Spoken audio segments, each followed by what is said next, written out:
Welcome to Better Teaching, Only Stuff That Works, a podcast for teachers, instructional coaches, administrators, and anyone else who supports teachers in the classroom. This show is a proud member of the BE Podcast Network, shows that help you go beyond education. Find all our shows at bepodcastnetwork.com. I am Gene Tavernetti, the host for this podcast, and my goal for this episode, like all episodes, is that you laugh at least once and that you leave with an actionable idea for better teaching. A quick reminder, no cliches, no buzzwords, only stuff that works. My guest today is Beanie Geoghegan. Beanie is the manager of content and solutions and co-founder of Freedom in Education. She's been involved in education for over 2 decades as a teacher, parent, volunteer, and advocate. She is passionate about ensuring that all students have access to high-quality education that shapes them into virtuous citizens and prepares them for a purposeful life. Though her 4 children are no longer in school, she is using her experience in the classroom and as a parent to continue to advocate for the next generation and the best possible education for all students. Good morning. So excited to have you, Beanie, to talk about all things education, I think. It's exciting to be here. Thank you so much. Well, I learned about you, like most folks these days who live across the country from each other, on X. I think we were following each other on X, and I saw that you had an interest in explicit instruction. And in fact, I listened to a podcast that you had done with Zach Rochelle. And, it was a podcast, but your podcasts are YouTube. There's video, and Zach was giving an answer, and you were smiling and shaking your head, and you were all in on this explicit instruction stuff. So in the introduction, it says that you were a teacher and parent, but you're a teacher and special ed. Is that correct? Yes, I have my degree in K through 5 elementary education, and then K through 12 special education was the degree at the time. So certified to teach special ed K through 12. Okay. And if I remember correctly, you are another one of the folks who kind of discovered or learned about this explicit instruction and science of learning after you had already been in the classroom. How did that come about? How did you learn about this, become involved? Well, after, actually, I would say, woefully after. So I graduated with my degree in 1997, and at the time, we were very much talking about the student-centered classroom, and we were making reading, we were doing new math, we were lots of hands-on things, so many manipulatives. I had so many manipulatives that we used, and everything was engaging and innovative. It was so innovative. And I'm sorry. Are you doing air quotes here as you're saying that? I am doing air quotes. Okay.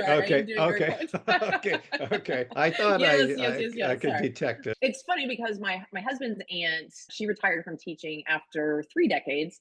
And that's about the time that she was leaving the classroom because of all of the innovations. Again, I'm doing air quotes again, because she knew what worked. She had been teaching long enough to see things work in her classroom, but she left the classroom at the time. And I remember thinking, and I love his aunt, she is just the most amazing woman. But I remember thinking, wow, she just really doesn't want to learn this new stuff, right? She doesn't want to be innovative. And talking to her now, I'm like, oh, you were so right. I wish I would have listened to you then. So I actually discovered the explicit instruction by happenstance. I got on, it was Twitter at the time, is now X, and started following different educators, which is a lovely place for educators to talk and learn from each other. And sort of happenstance upon Zach and his work, and listen to that. Twitter has expanded my need for a new bookshelf because I've read extensively on all of that. My collection of E.D. Hirsch books, who I never heard of in my education training. I've since discovered his work. And so really it's through Twitter that I've discovered explicit instruction. And then when you learn about it, you're like, of course that works better than letting kids just discover how things work. And I know that from my experience as a classroom teacher, because while I was a 5th grade science teacher when I was teaching in Georgia, and This is great. You put all this stuff out there and you let kids discover all this stuff. And at the end of the class, you ask them questions that you hope they would have discovered. And lo and behold, they didn't discover that. Like, they discovered something completely different that had nothing to do with the science that we were supposed to be learning that day.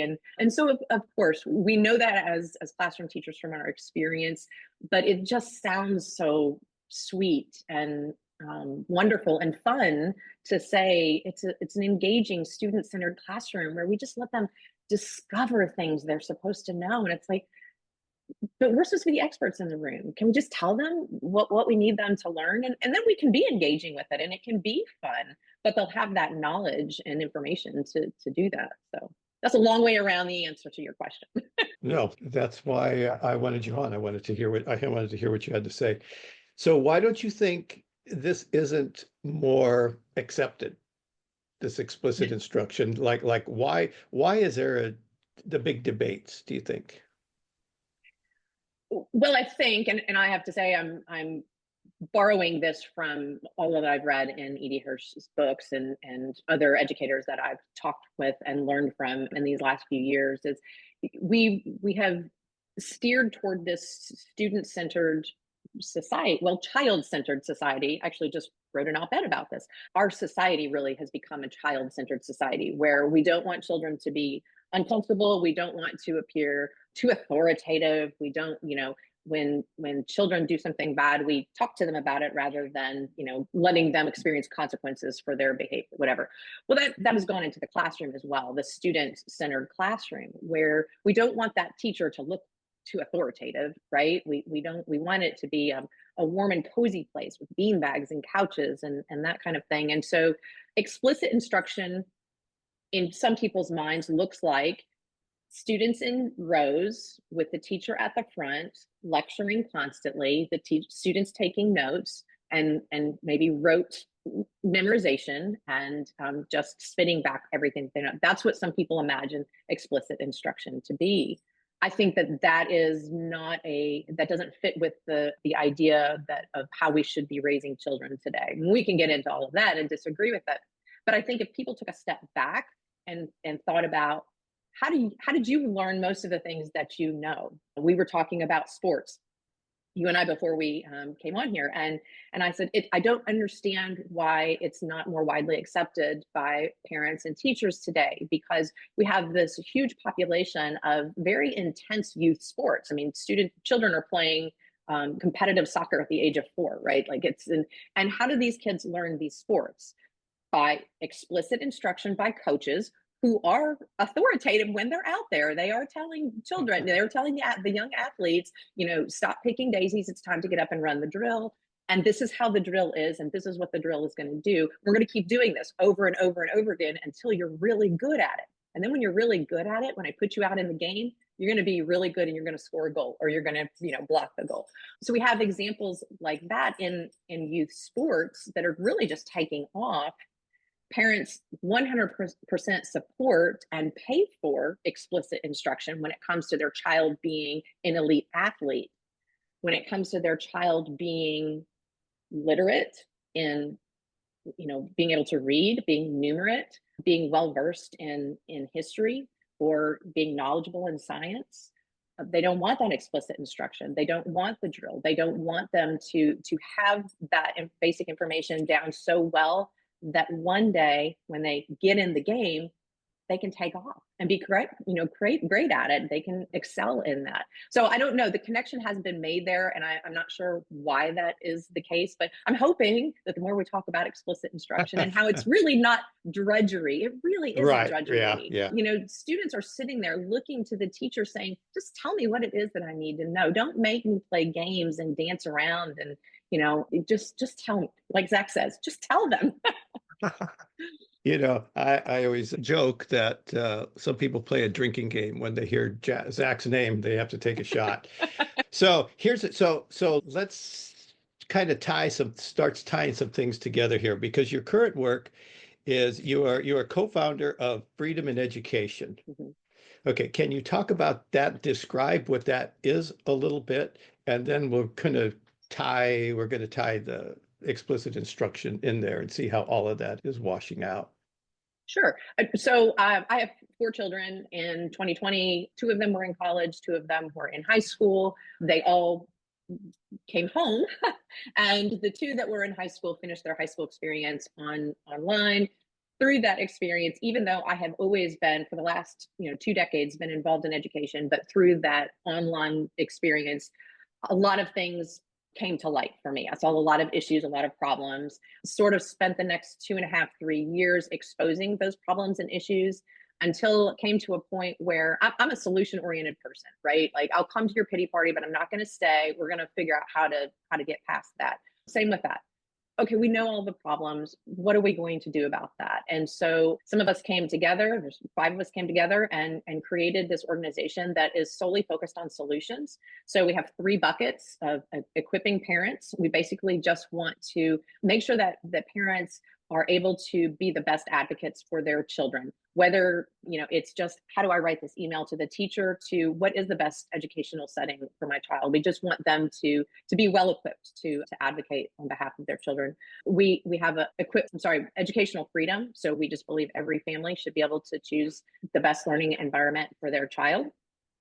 And then enhancing education. So we wrote the Franklin Science Standards, which were sort of the answer to NGSS standards, which are very skills focused and very political. And so the Franklin Science Standards are content rich, they're clear, and they are depoliticized. It is just science. And then we're working on other standards as well. And to go along with that, creating framework to go along with it to improve curriculum overall. So we really just want to be solution oriented. One of those solutions is also creating the teacher coalition, where we know that education issues cannot be solved without the teachers who are in those classrooms 5 days a week. They have to take the solutions to the students, right? And so really just let's stop complaining and let's look at, we know that there are some best practices that can be implemented. Let's go find those. If they don't exist, let's create them. And then let's make sure they get in front of the parents, the teachers, administrators, legislators, policymakers, whoever it is that needs them. And we'll be that catalyst to get them out there. Well, geez, that sounds great. Let's talk about a couple details. And the reason that I want to talk about a couple details is, like you mentioned, that the politics in the NGSS standards. And anybody who's listening to this knows that we have, and you don't even have to live in the United States, and the polarization and the silos that were in the United States with regard to politics. Then we add the silos that were in education. And how does all of this, we don't listen to each other in politics. We don't listen to each other well in education, and all you need to do is to get on X or Twitter and see how the vitriol of these views. So one of the questions that I have is, well, let's just talk about the politics in GSS. What could you expand on that? What you see the politics are there? And just to let you know, I'm with you a lot on the NGSS standards. That's the thing. I wanted to start with explicit instruction because I'm there with you with everything that you said. Okay. And now we're shaking out details, and I want to cross silos. I want to get some silos down. So tell me about the politics that you see, not only in NGSS, but in schools in general, because I think that's part of your issue too, right? Politics and. Sure. Well,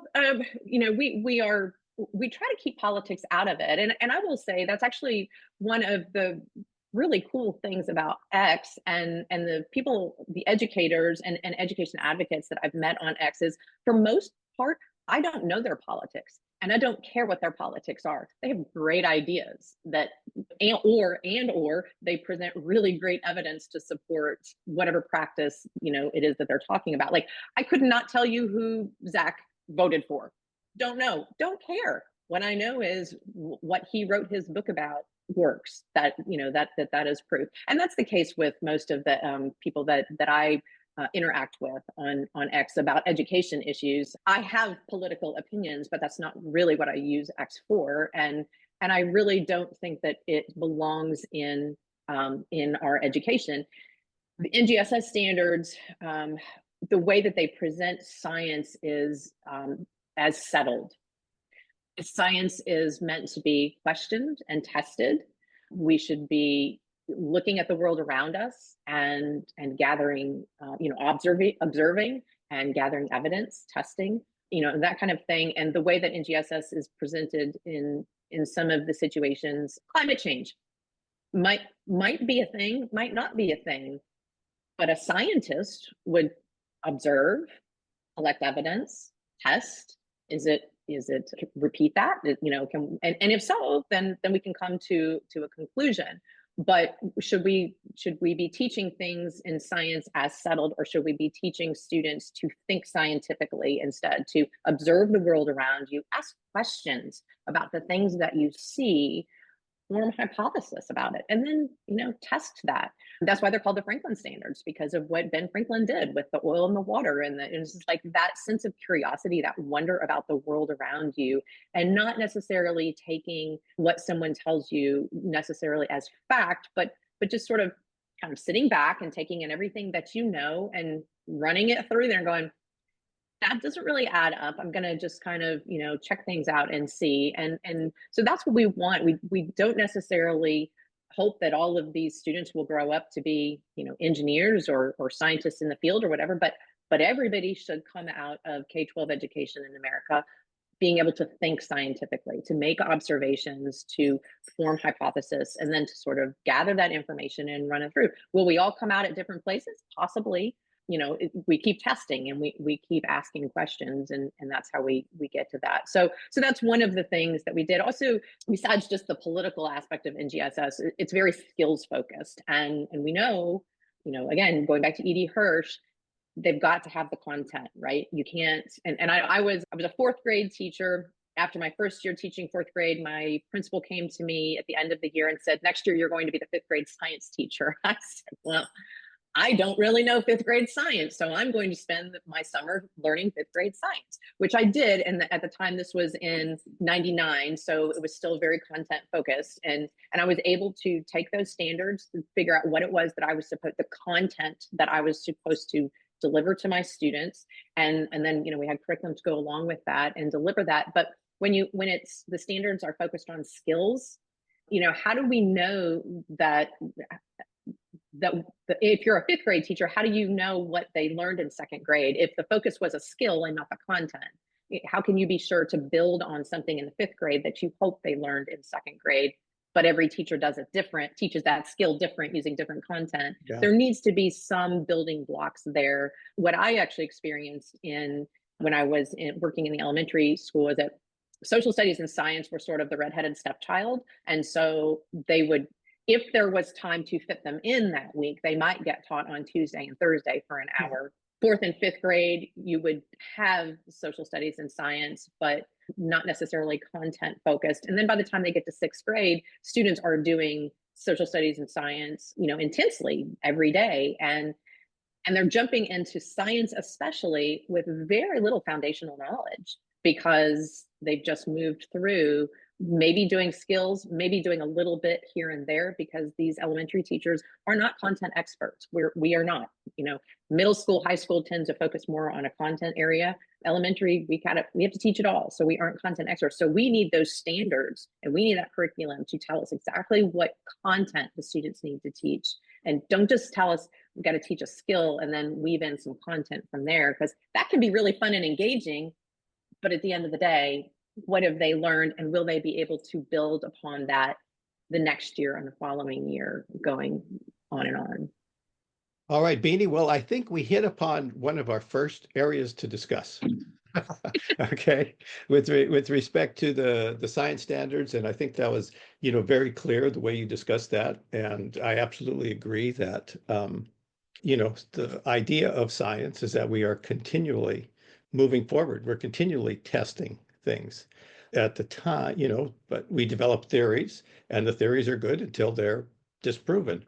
So the example that you gave, is, I'm sure, raising cackles, with regards to, does climate change exist? Is that a thing? And I think that's one of that's an example of an issue where I might, I kind of cringe a little bit, really is that one of those issues? And the problem is, for the most part, I don't care how you teach it, but I want everybody to be open to explicit instruction. I want everybody. And so what happens is that we represent things like we're together, we're together, we're together. And then you represent something, you go, oh no, how can I stand with that?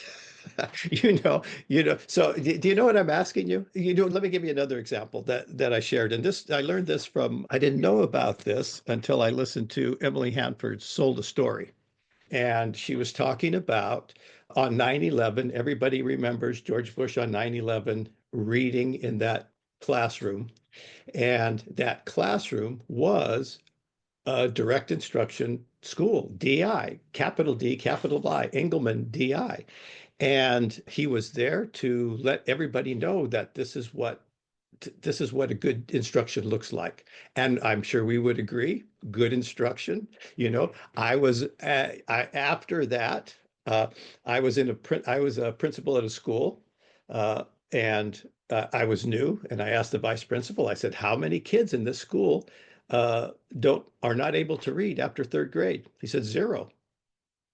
It's zero. We use direct instruction, and every kid learns to read."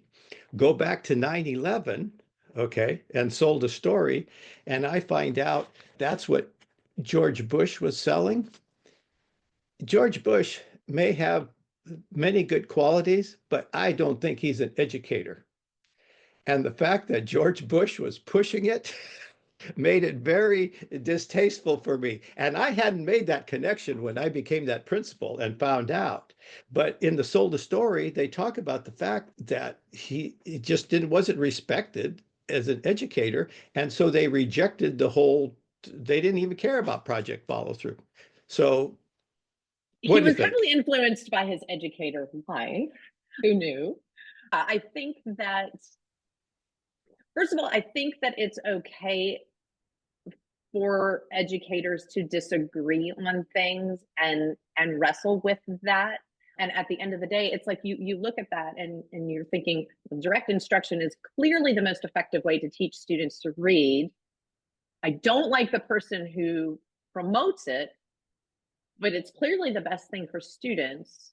So do I let my, you know, personal opinions for the people or the entities supporting those things take that away from students? And honestly, that's what we did. So that when I heard that part in Sold a Story, I mean, the Sold a Story podcast brought tears to my eyes. It was like, really, we knew this and we didn't do this because of the adults involved. I actually just published a Substack on that yesterday, that there are so many things we do in education because it's what the adults want and not necessarily because it's what's best for students.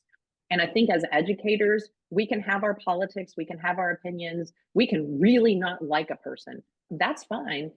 But at the end of the day, you have to look at it and say, what is best for the students? What is going to improve student learning the most? Setting my personal opinions, feelings aside, and just say, if this is what works best for students, then I got to set my ego aside and do that. That's what we're supposed to do as educators. We don't have to like it, but we have to do what's best for students if we're truly in this for the right reasons. So, and I will say, with our Franklin science standards, we definitely we're like, and question all of it. Like, let's test it all.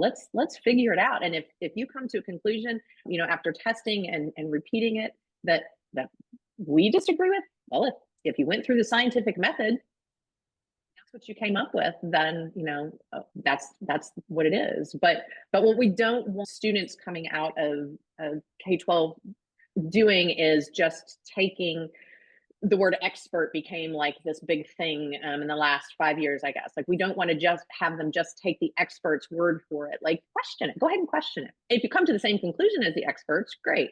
But don't necessarily just take everything you hear. Especially, there's a lot of talk about literacy or digital literacy, and how are they going to know what's real and what's not, and what's true and what's and that kind of thing. It's like, well, one of the things is making sure that they question and that they know how to then go and gather evidence to either support or reject whatever it is that's being said. So I think that's the hard part. I mean, it kind of begs yeah. the question, like what is, I mean, we can't even agree on that.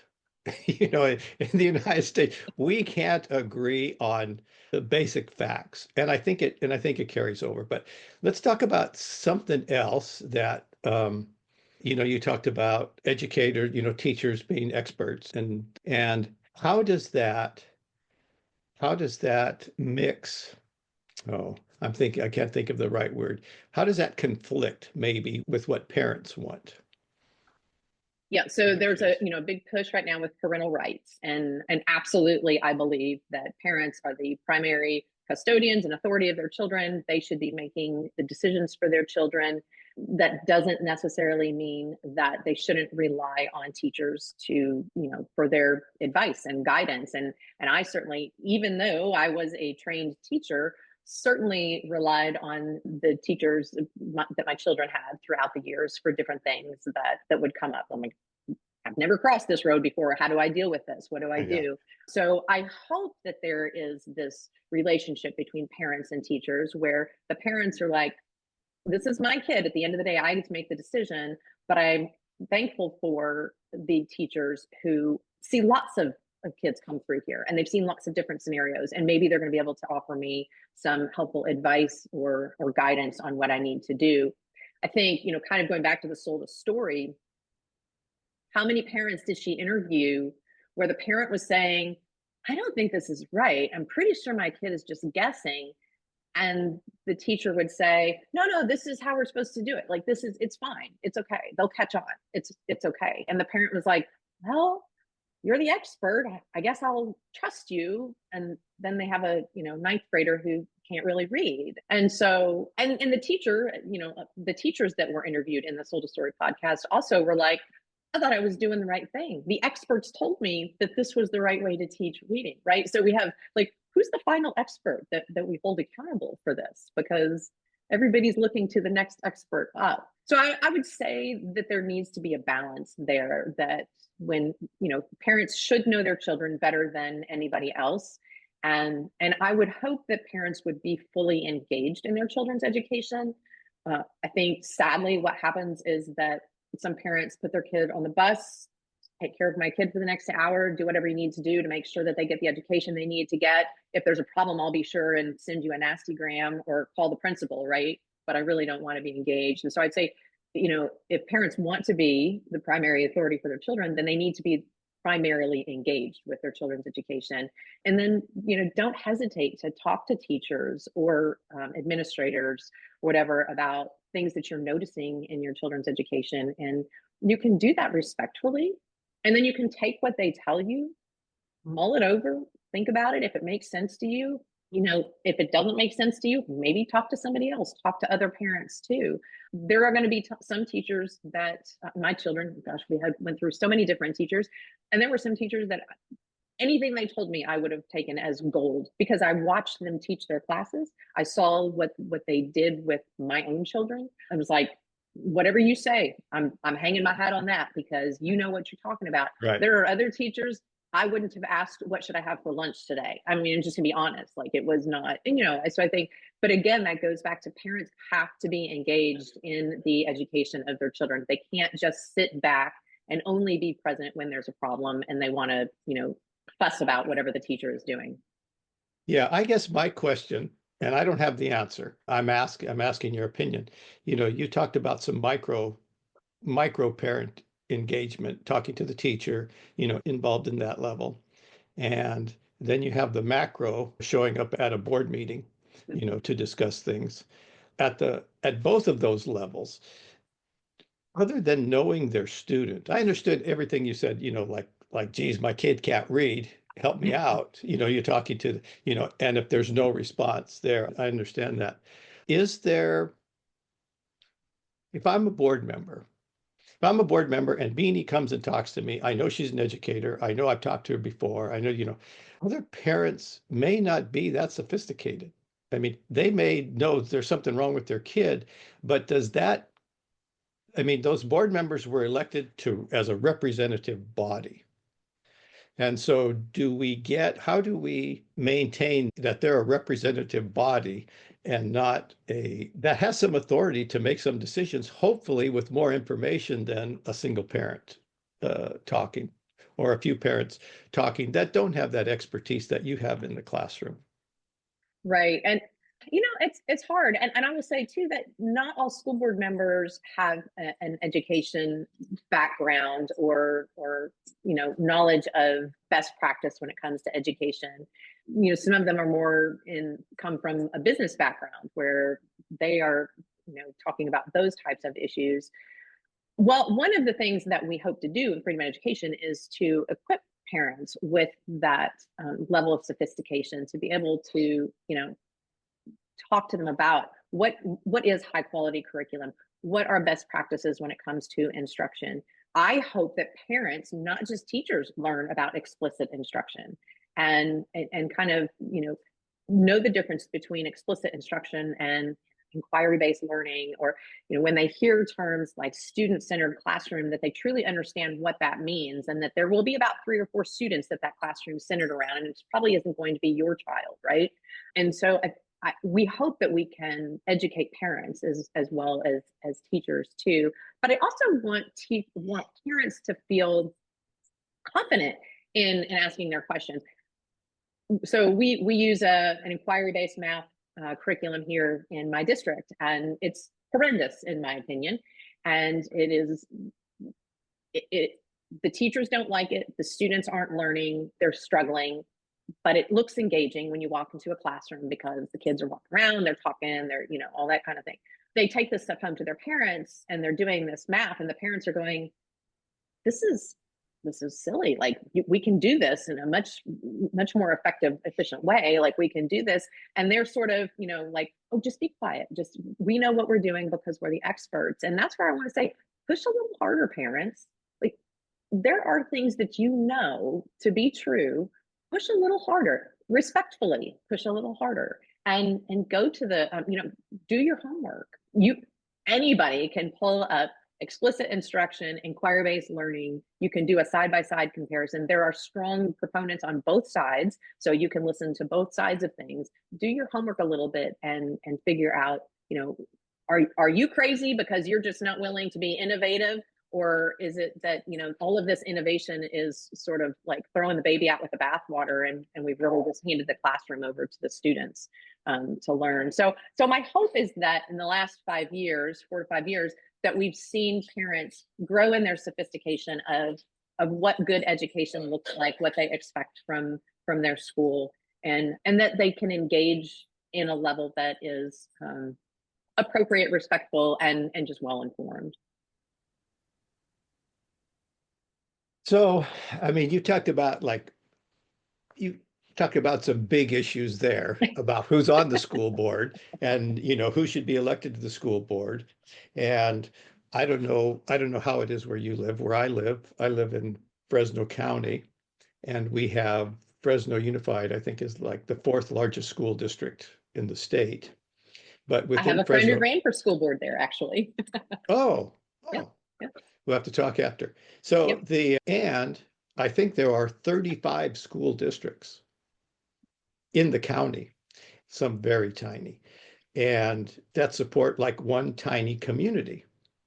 And so the sophistication, I'm not demeaning anybody in particular, but just, the sophistication of the board is very similar. It's very parochial. God, they love they love their community. We grew up here. We went to this school. It was good enough for us. And do they have that level of expertise to do that? And I think that's a good point that you made. Do they? And then we get into this whole idea of who we are as a nation, with, that, we want to govern ourselves and, the smallest unit Yeah. of government and all of that. And sometimes I think that gets in the way. What do you think? Of who we are. Let me give you another example of who we are. When I was growing up, and it was before you, let's just say that, it was before you, I was in a K-8 school, and we had 3 classes in each grade level. We had the high class, the medium class and the dumb class. And the kids in the dumb class never got out. They were always, you were stuck. You were stuck. And then we had one special ed classroom. That special ed classroom was literally 250 yards away from the rest of the school. You never saw those kids. Mm. The building became a historical site because it was from the 1800s. And so what happened? There was a reaction against that. Everybody said, that's not right. This is not right. So what happened? We go from total exclusion to to try to say, oh no, we need full inclusion. Everybody's heart's in the right place, but everything in education is a reaction. And The pendulum swings way too far most of the time. I think it's well, and I think to your point, a lot of what happens in education is a reaction, and unfortunately, it's a reaction that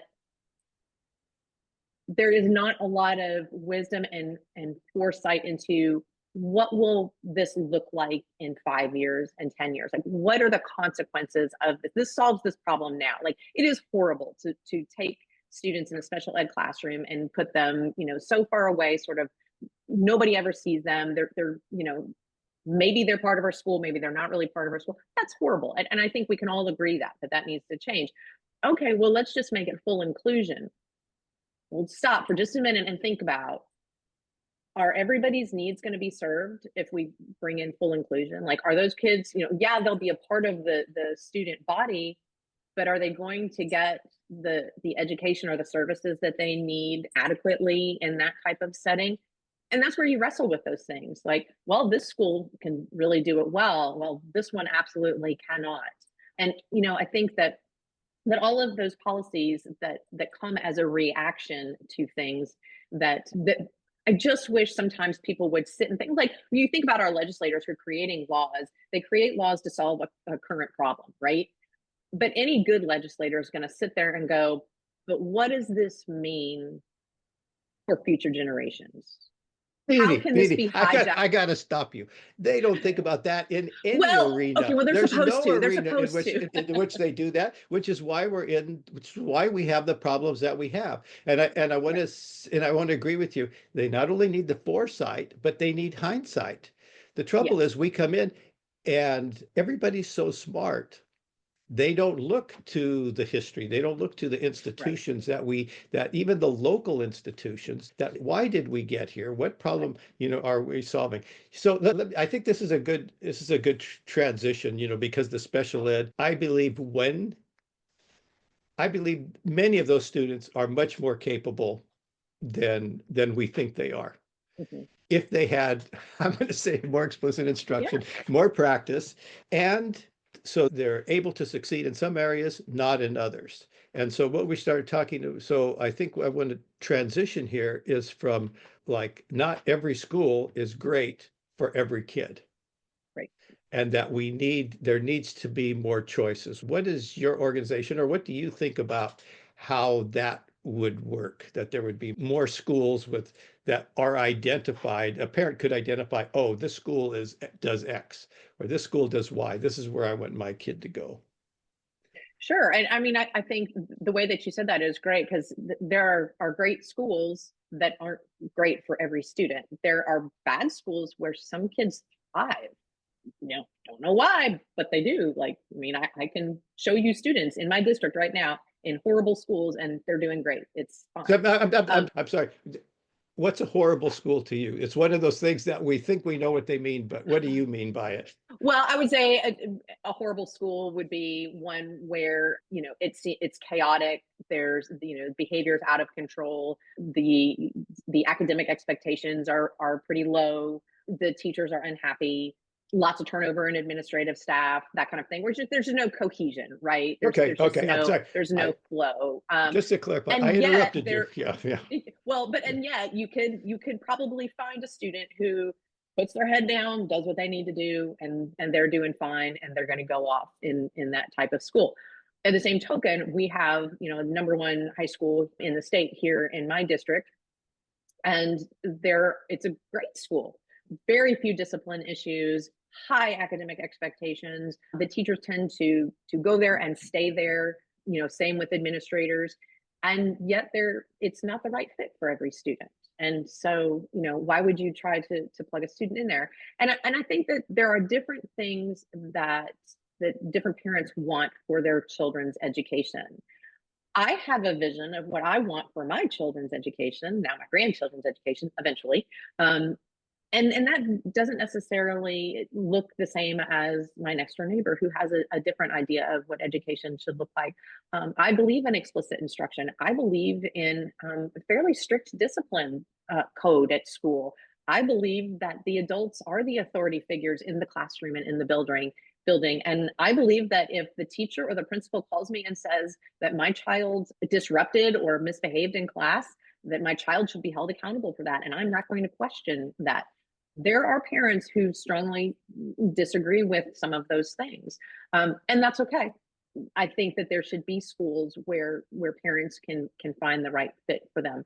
I think that children should start reading beautiful literature from kindergarten on up, ideally before they even enter in kindergarten. But from kindergarten on up, the reading selections should be worth their time, and they should be rich, and they should build on each other. Those kinds of things.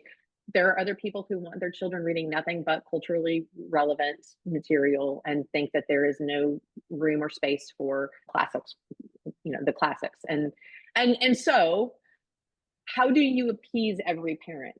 Well, no one school or one school system is going to do that. And I think that that's where the school choice comes in, that parents can find the school that is in line with what they believe education should be.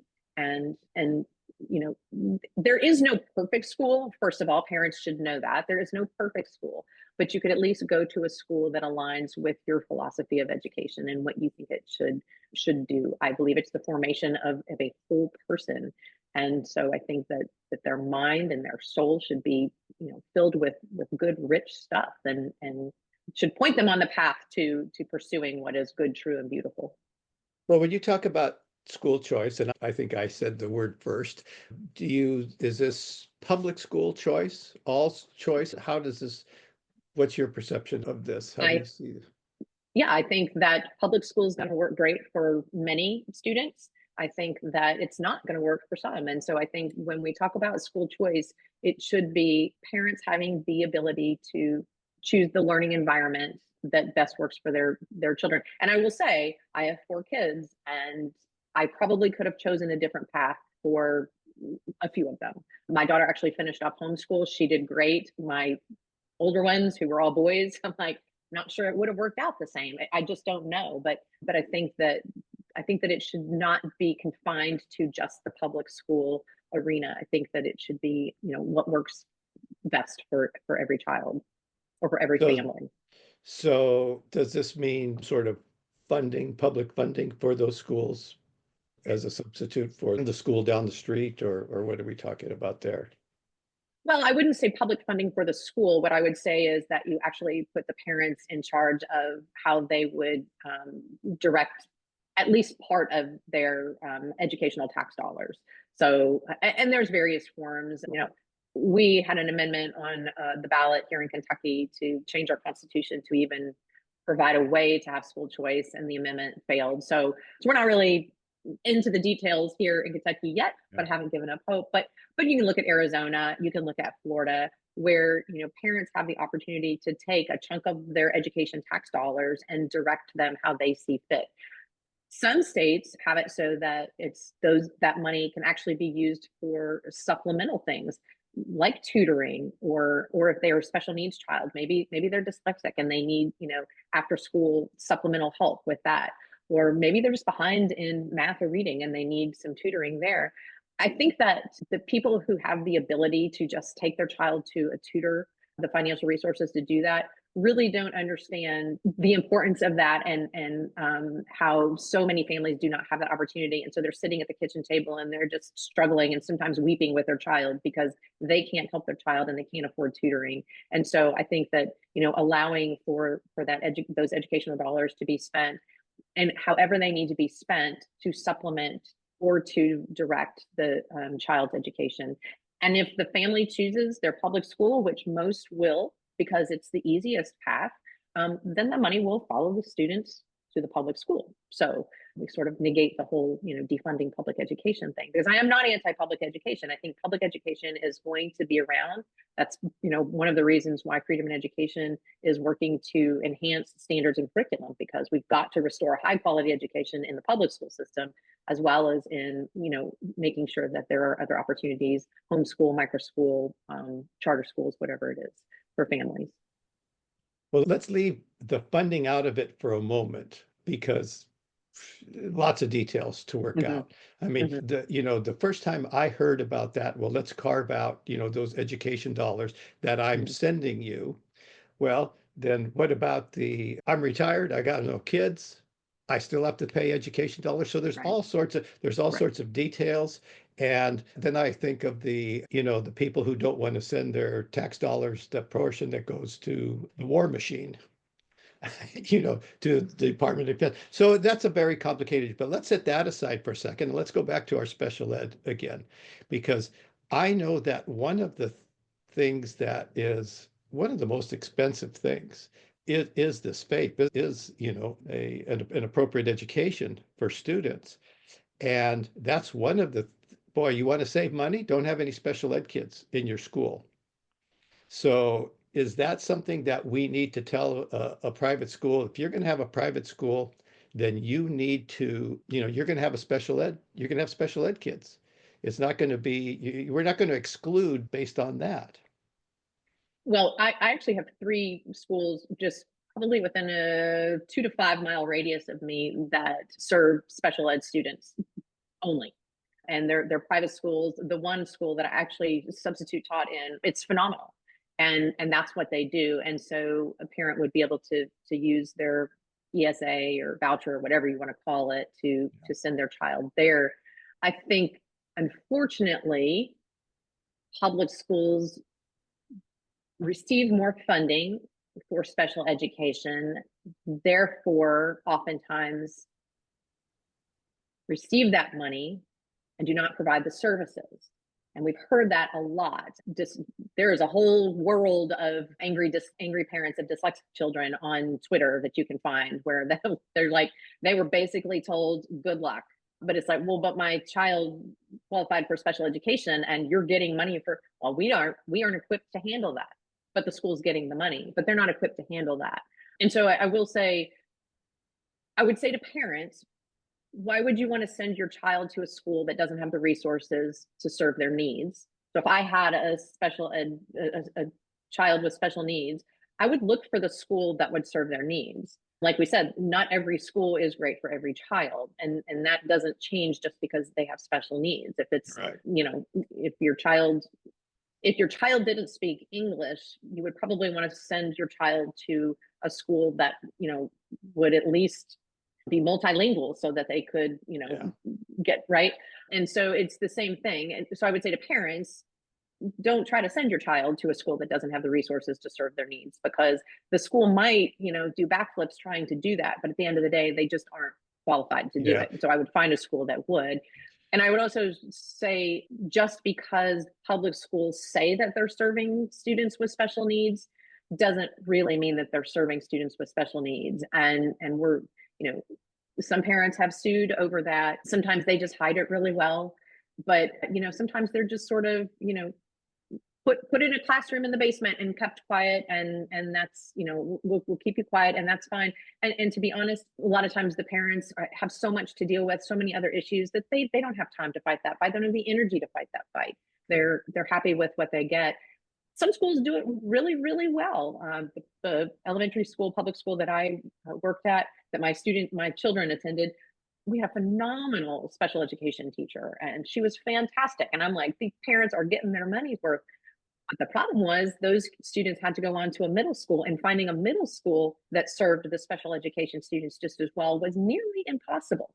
And that teacher felt that way. So, but those middle schools were still receiving the money for those students needing special services. So, Well, yeah. there is this sort of like romantic notion that, well, public schools receive special education funding, and so they're serving special education students.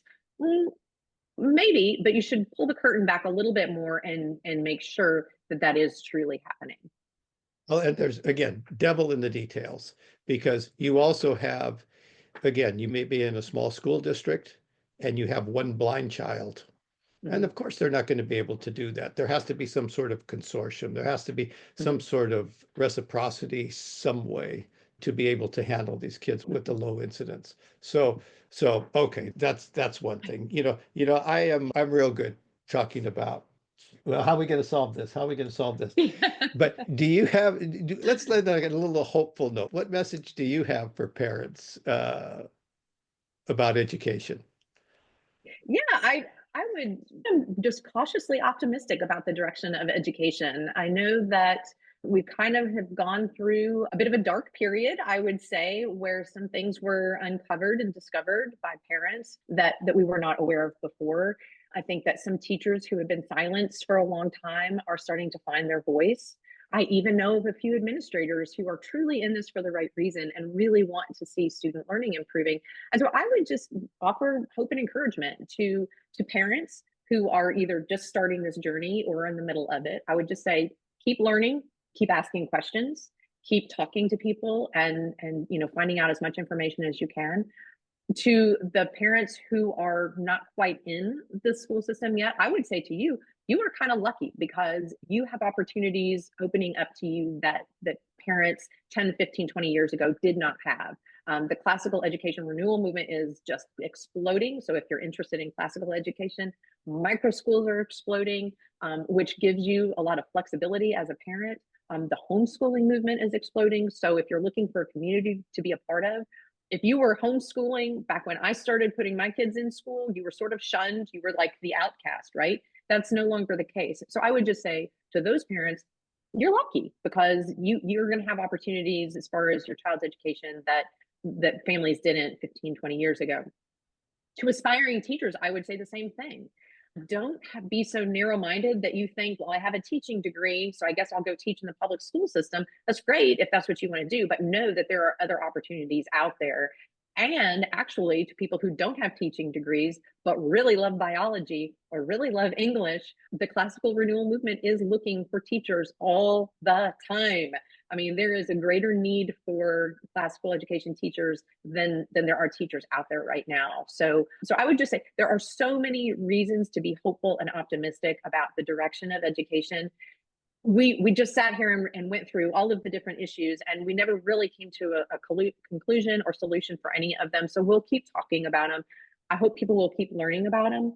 But I just really, I'm very hopeful about the way things are going, and that there are so many people waking up and talking about these different issues. All right. Well, Beanie, I will be sure to have where people can contact you on social media. You're on X, you're on LinkedIn, Instagram. You have a blog. What's your blog? Where's your blog? On my Substack, I think it's just my name, Beanie Geoghegan. I think is my Substack. I don't know. Okay. It's Well, just, great. We'll be sure to put that in the notes. Beanie, do you have any questions for me? yeah. Well, I would just for someone who's always in pursuit of solutions, I would ask you. You talk to a lot of people, see a lot of things, hear a lot of things.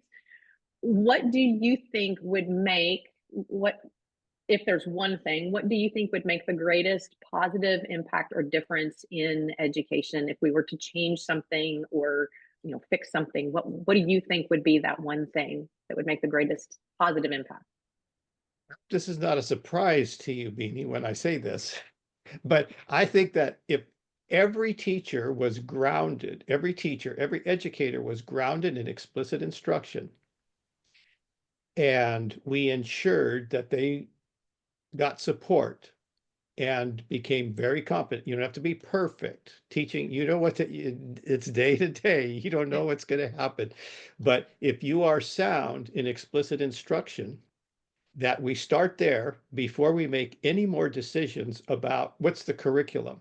Well, it doesn't matter what the curriculum is if you can't deliver it. I do believe in that there's a continuum with respect to, and the novice expertise idea that once kids move to a second grade level of expertise, that we can do more guided inquiry and guided discovery. But to get there, we first have to be grounded in that, what you discussed, the facts. You need to know the facts to be able to do something creative, to do something critically. So just being grounded in explicit instruction eliminates that variable, because that's, I like to use the analogy. I remember I went into a secondhand sporting goods store, and on the door, the sign said, you don't need $1,000 golf clubs if you have a $200 swing. And I think so much of the time we think, oh, we need new equipment. You played field hockey. Oh, I need a new stick. No, it's, first let's get the basics down. So that would be my answer. Let's start there. And like I always tell everybody, I have a certain level of expertise in a very small, narrow field. I can see problems, but I don't have answers. So that would be my answer to that. I think it's a great place to start. I definitely wish that was a bigger part of my teacher training. I wish it was a part of my teacher training. Yeah, So, no, it's not. Beanie, it has been an absolute pleasure talking to you. Thank you for coming on, and I'll see you on X. Absolutely. Thanks so much for the invite. It's been great. If you're enjoying these podcasts, tell a friend. Also, please leave a 5-star rating on Apple Podcasts, Spotify, or wherever you listen. You can follow me on Blue Sky at gtavernetti, on Twitter, X, at gtavernetti, and you can learn more about me and the work I do at my website, tesscg.com. That's TESSCG.com, where you will also find information about ordering my books, Teach Fast, Focused, Adaptable, Structured Teaching, and maximizing the impact of coaching cycles. Talk to you soon.